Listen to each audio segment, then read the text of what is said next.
we already see the Blastoise coming. We already see Greninja with the ability to, do high damage with strong executes at about, even at 20% HP. So Lucario is coming in, Zero was hovering over Absol. A lot of these Pokemon are going to be seen. But of course, I think the one Pokemon in my mind out of all of this, level 15 Garchomp.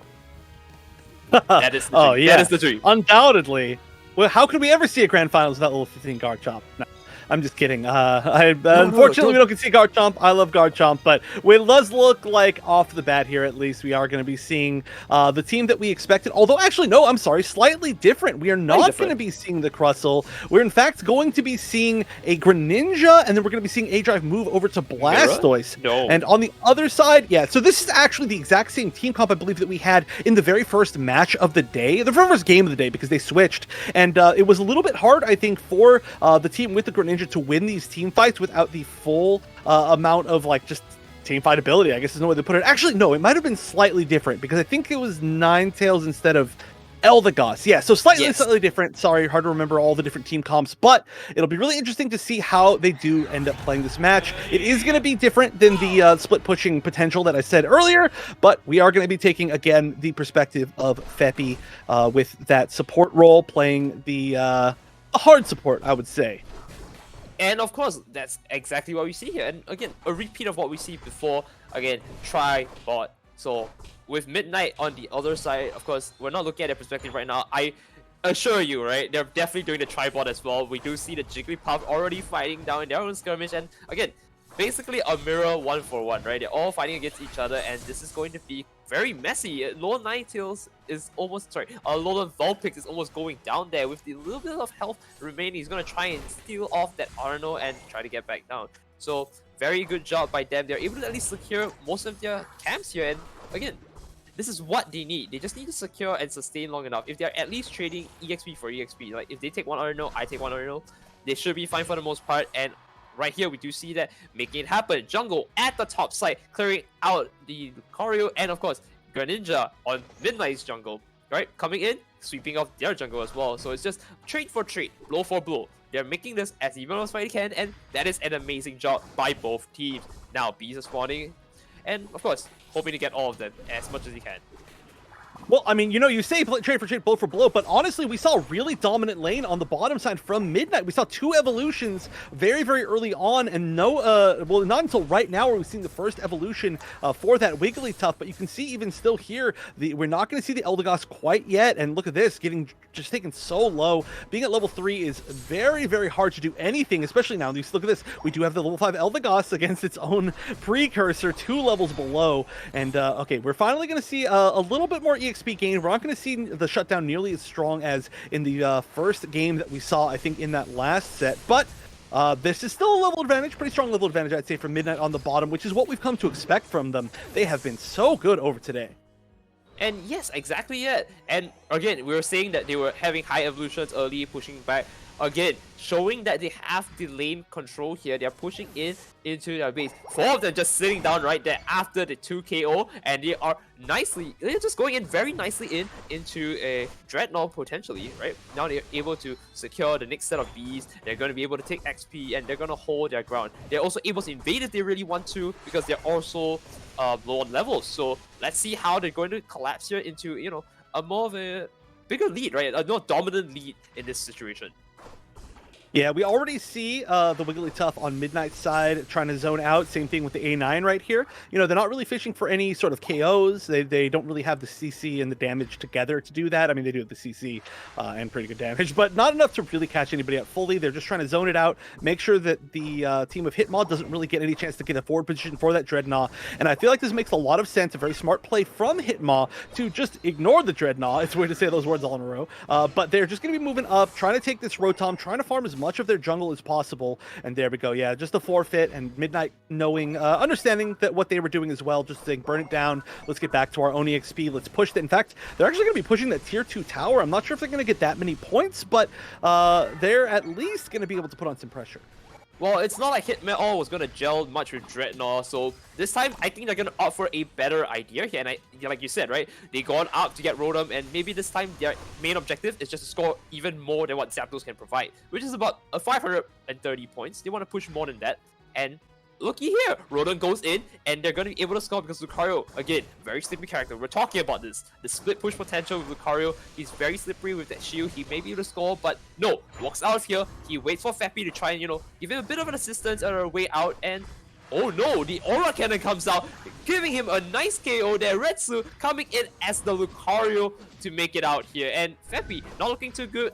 Level 6 to level 9, the numbers aren't exactly correct here, but we'll see if they get a KO. And right there, you got Ninja going in for a nice execute on the Lucario and making this work. Now they're basically evening out, but I don't think the Greninja is going to be safe for long. Again, trading back off with the Blastoise. This is just going back and forth. I thought it was Hitmaw's turn to win, then it came back down, gets the KO, and then Midnight goes down. And again, look at the bases. They're almost even, right? Yeah. Like 5 bases.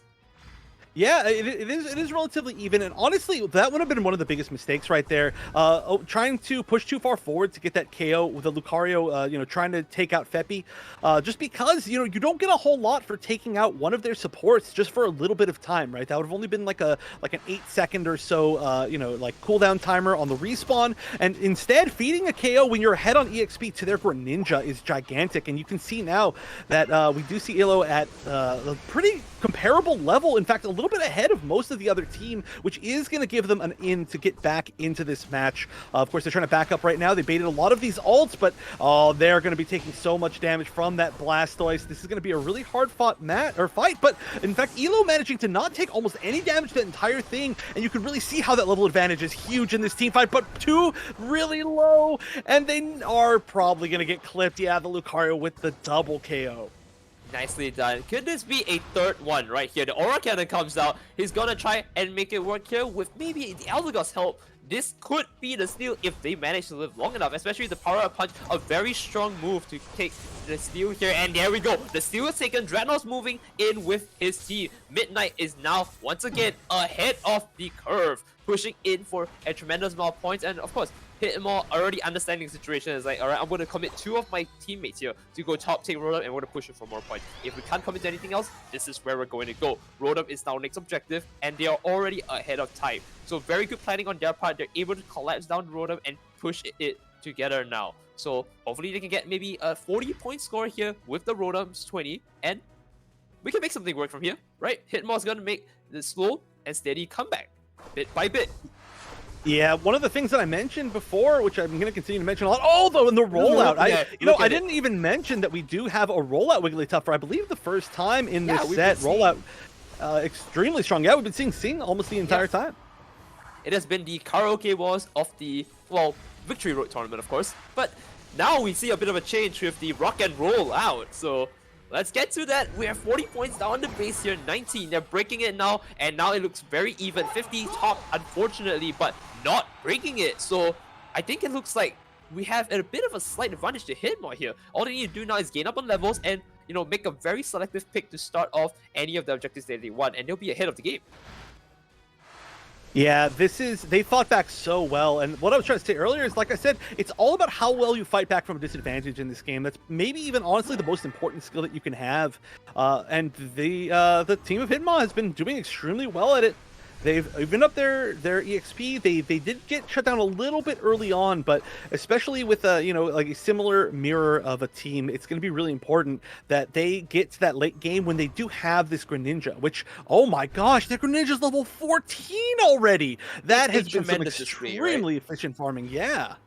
It's a demonstration to how to come back from the back. You don't have to always be the one that's going down. Even if one of your teammates is really high level, you can still make the comeback if you fight together, right? The right picks, the right time. That's what they need to do now. And of course, now it's a team fight. If they make the right picks here, they can clear out the CC, they can push in for the fight, and they can go in. The Cotton Cloud Crash comes in here, and there we go. Is this Hydro Typhoon?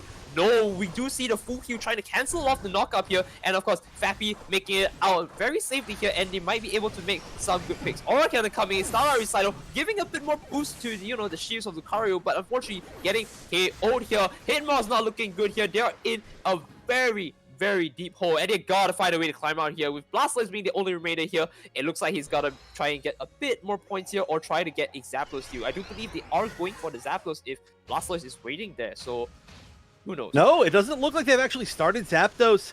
I'm not sure exactly what advantage they're trying to take here. They did win that team fight, but they didn't even manage to score some points in top, which I do believe that they are behind by a bit. Yeah, I would say overall they're behind by a bit. It's hard to tell. It's definitely a close game, but I'm surprised they didn't try to get anything. Maybe they just didn't have the points to score. Maybe they just took the opportunity to farm up, get a little bit more EXP, try to win one more fight, try to get some more scores in. But here we go. We're going to have an engagement again in this not such an easy place to fight. And yeah, look at this. It's so hard not to get run over in those. Yeah, those little choke points are the worst. And now there's only 46 seconds left. They have to push Zapdos if they're going to do it. Otherwise, the split push needs to happen. And Lucario, yeah, that might be enough to put them into the lead. That is not what you want to see, because they did score a 50 before, right? And now that's 100. Unfortunately, Wigglytuff does get CC'd here and into the jump pad, going back into the fray of Zapdos. Maybe they can try and get like a split push here, but I don't know if that's possible now with Wigglytuff scoring another 100. That is not looking good for anyone. But of course, both sides here, Hitmaw going with a pincer strategy, going with bottom 43 points, top 50, seeing if one of them makes it out. And of course, the 43 makes it out. Greninja might be able to get a few more points in, hopefully, and this could make or break the game. So yeah, let's see if they're able to get a few more points in, and hopefully, just hopefully, they might be able to play it out from here. 288 points to 390. That Wigglytuff score actually pushed them over the edge and closed out basically the game right there. They basically sealed their fate. There was no way they were able to score 950 with the time, and that is some amazing work. Now, like I said, one more match away, and Midnight, I think a lot of people that I'm seeing out there are really saying that Midnight is the favorite at this point, or was the favorite even a few points ago, but we'll see if there can be a little bit of an upset. The Dark Horse here, now. Hitmaw? Yeah, I mean, not necessarily Dark Horse either, you know, very well-known players in this team, and they have also, of course, made it through to the end of this, you know, over 300 players altogether in the tournament, and these 5 are now within the top 10 of them. All they need to do now is really kick into overdrive here and, of course, show Midnight who's really boss. Hitmaw finally gonna rhyme with the Dreadnought here with the first Dreadnought, hopefully, so I can't wait to see that happen. This is going to be the game changer, of course. And right here, we do see them actually securing quite a bit of the camps here. All the Arnold's were more or less evenly split up, and they're almost able to hit their level 4 this time a lot earlier than expected, right? So here we go, A-Drive hoping to capture it. Nicely done, Feppy taking it out. And this could be the fight they're looking for. They just need to collapse here, and maybe they can make something work. 9 minutes on the clock. The first Corphish as a back spawning, and of course, in 10 seconds after that, the Beast. And this could be the defining moment to who wins the first big skirmish at bot lane. Of course, top lane, we do have the jungler just, you know, assisting out in EXP gain from the Beast as well. But no, going 1 down, this is not looking through. A-Drive might be in a situation where he might not get his level 5 as intended. So it's not looking good, honestly. We're going to hope to see if they can make a comeback from here.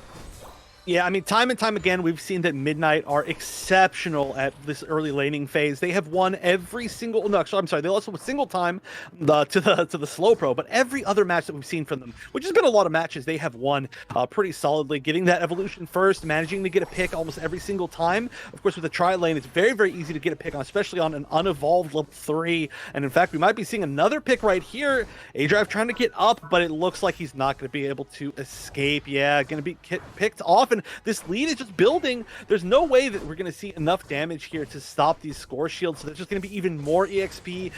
Really got to hope, I think, for Hitmaw's sake, that their top lane and their jungle is getting a lot of value right now. Yeah, this is not the kind of ideal situation you want, right? They don't want to get any more XP, and again, we're back to the same situation of, I'm stuck at level 3, please let me evolve.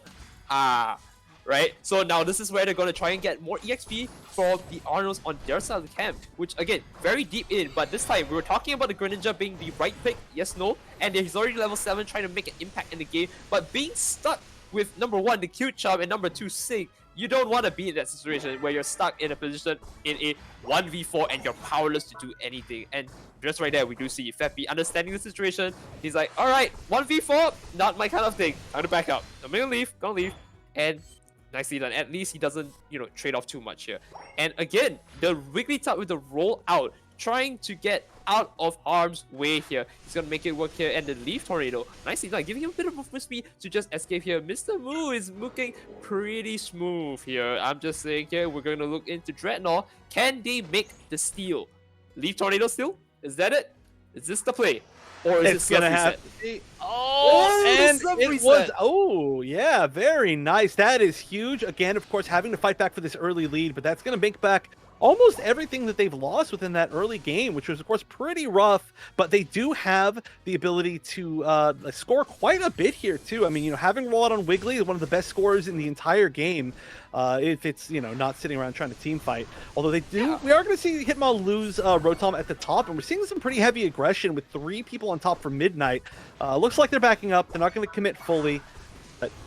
This is still kind of anyone's game, which is I know a little bit of a cliche thing to say. By Hitmaw, honestly, I mean, we were looking at them not getting Dreadnought at the start. They're like going behind, and they were able to make this comeback. Look, this is a level 8 Elder Gods, and he was staring at a level 7 Alolan Ninetales. Can you imagine that? This is a beautiful comeback by Hitmaw here. They might be able to make quite a big play here if they just go for the score. They break down the tier 1 tower, and they're able to push everyone back, equalizing the playing field here. So, Aura Cannon comes out. Can they get Fappy? But, I'm not too sure. But that shield is looking pretty good. Unfortunately, no. Power Punch showing you a bit more of its, raw strength here. Able to take down Fappy and that shield. So, that's unfortunate right there. And the fight ensues. Yeah, and look at this. Super heavy aggression onto the tier 1 on bottom. And it looks like they should be able to get some points. However, they're going to be trading points. They got a pretty heavy overscore, I believe, on the top. I think it was a 40-pointer that went into the 17-pointers. So that's going to be really nice going into later in the game. But it looks like both of these teams are going to be able to score pretty effectively against each other without being able to get stopped too heavily, which is what now I think we're starting to expect here. That's going to be a huge pick. The Wigglytuff, no, not going down. The power of rollout, however, oh no. No, the rollout maybe could have gone just to the left. Instead was attempting to maybe get a stun, maybe initiate some sort of turnaround. However, it didn't look like the coordination with the team was there. Or maybe the rollout just went the wrong direction, bounced the wrong direction. That does happen sometimes. However, we're going to get a pick for a pick here on Wigglytuff, maybe. No, maybe not. Oh, this is not good. It is time for Midnight to reclaim their throne, and they've got the Dreadnought, and this is going to be the fight that they don't want to take. Again, 3 levels behind. I do see a Blastoise mirror, and that is not where you want to be. Of course, Fappy now level 9, going to go against the level 12 Blastoise. Of course, hoping to make it out here with the Leaf Tornado. Gets caught by another Leaf Tornado as well. Look, this mirror match is getting very confused. We're just going word for word, and it is messy as all gosh darn Dittos and Arceus. So yeah, let's see if they can make a pick here, right? And who's the pick? Getting a pick is going to be tough, but they're really going to depend on that, I think. And this really comes down to it. I know I've talked about this a lot, but it's kind of the only real difference between these teams, so it's really nice to look at it. It just seems like the fact not only that Greninja is, there and actually, that was a beautiful steal. Absolutely beautiful. Leaf Tornado steal of a Surf. Yeah, so Greninja's obviously going to be able to get some nice picks, but the fact that they have such a high-level Blastoise is able to do so much damage in team fights means that Midnight has been able to steal back some team fights, even when a lot of the other Pokemon on their team is a little bit lower. And right now, we're going to see some really heavy attempts to score. The Rotom is going to go in. We could see 33 points. I don't think the CC is going to be there to completely stop that. Yeah, we're going to see it at the final moment. Not going to be able to break that tier 1, though, still. Scoring a little bit low there. But I mean, we were actually watching some of Midnight's games before, right? And like, they were playing the Zero account at the first match for the top 8. This is completely different, right? We were talking about just before, like, on that game, like, oh, if we just don't focus on their strongest and we pick out their weakest, like, maybe they can make a comeback. And that's exactly what I do. They just ignore the Blastoise. You know what? Blastoise, be level 15, just don't be with your team. That's all we care. And they were able to make the right picks, the right plays, pushing into now Dreadnought. Hopefully, they can make the right reads as well. So, over here, not a complete wash, hopefully. Blastoise able to at least make it out, hopefully taking the beast, and maybe they can reconvert for the Dreadnought. Otherwise, it's time to go for Rotom. Yeah, great turnaround, though, from Midnight's Lucario, and they are, in fact, going to get that Dreadnought for that. Using that ult at the very final amount of HP to get that shield back, get a little bit of damage, and then just turning around and absolutely deleting the Eldegoss with the power-up punch. And then, I mean, just everything going downhill again. And that's a really huge lead going into this 2-minute mark. We do see for sure a lead as far as points for Midnight. And again, this is the potential final match of the tournament. Hitmaw needs to find some points somehow to get back into this. Zapdos is going to be the easiest way. It doesn't look like they're too charged up. They've got a 44 and a 40. So the split push might not be the easiest thing, especially considering one's Greninja. Yeah, and of course, like, man, the jitters I'm getting from this, it is almost at the end. I don't want to see this end, but, like, you know, we've got to come to a conclusion, and it looks like Hitmaw might be making the play here to clear this game out for a game 3. They're always positioned at the right places. We do see the Greninja already going for the kill here and the KO, but no. Snowgirl comes in for a low 9 tail. Cotton Cloud Crash is going to try and save Greninja here, and maybe he can make the right moves here just to live out, right? Run around, get a pick, score a few more points, and make Zapdos work. They're a minute 30 left, minute 20 left. They're gonna try to take the picks out. Where is it going to go down? Lucario is trying to pick a pick of Fappy here. Eldegoss makes it out just with a slimmer HP, and of course, Greninja now prepared to go in. They're not gonna take Zapdos here, and of course, we do see the situation on the minimap that, well, Midnight is ahead of points. It is all up to how Hitmaw approaches. Now, Hitmaw is, of course, going to go with the Zapdos play here, which, of course, very strong play, but it's time-consuming. Can they get the steal is the most important thing. No, they missed the steal. Did they get it? Unfortunately, they did not. Midnight is going to push with the Zapdos, but they can only hope to push back with a counter score here. Will this work for them? No, it doesn't look like it's going to be enough points. It's not even enough points on the Pokemon that they have up to be able to, like, be visible on the map. The surrender vote has started. 3 down. 1 more is going to be all it takes. I don't know. They want to finish their team fight, but it doesn't look like there's any chance here. Midnight once again, and that's going to be it. Midnight once again winning a team fight, and that's going to be 2-0 in the grand finals with a pretty dominant game, a pretty dominant showing, I would say, throughout the entire day. And that does mean that Midnight is going to be your very first Victory Road Unite Clash champion.